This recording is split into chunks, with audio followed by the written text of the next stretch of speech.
Ice cream দোকানের সামনে বসেছিল এক বাবা আর তার ছোট ছেলে।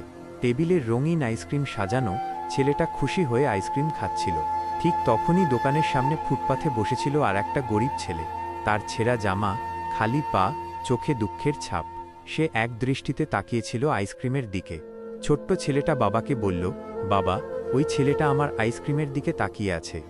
বাবা উঠে দাঁড়িয়ে ফুটপাথের ছেলেটার দিকে তাকিয়ে বলল, তুই আমার ছেলের আইসক্রিমের দিকে তাকিয়ে আছিস কেন?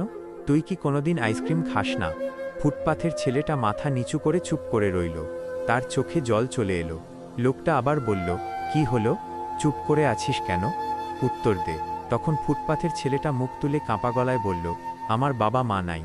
অনেক দিন আগেই পৃথিবী ছেড়ে চলে গেছে। তাই আমি ভালো খাবারের মর্যাদা জানি না। এই কথা শুনে লোকটার বুকটা কেঁপে উঠল।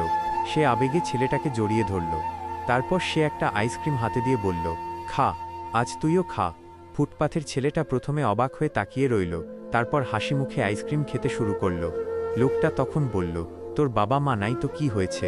আজ থেকে আমি তোর বাবা, আর আমার ছেলে হবে তোর বন্ধু। ফুটপাথের ছেলেটার চোখে আনন্দের জল গড়িয়ে পড়ল। পাশের মানুষজনও এই দৃশ্য দেখে থমকে দাঁড়াল। কেউ জামা দিল, কেউ টাকা ধরিয়ে দিল। ধীরে ধীরে রাস্তার পাশে ভিড় জমে গেল। মানুষ একসাথে সাহায্যের হাত বাড়িয়ে দিল। পুরো পরিবেশ মানবতার আলোয় ভরে উঠল। এই গল্পটা আমাদের শেখায়, রাস্তার ধারে কোনো অনাথ শিশুকে দেখলে যদি একটু সাহায্যের হাত বাড়ানো যায়, তাহলেই পৃথিবীটা হয়ে উঠতে পারে আরও সুন্দর।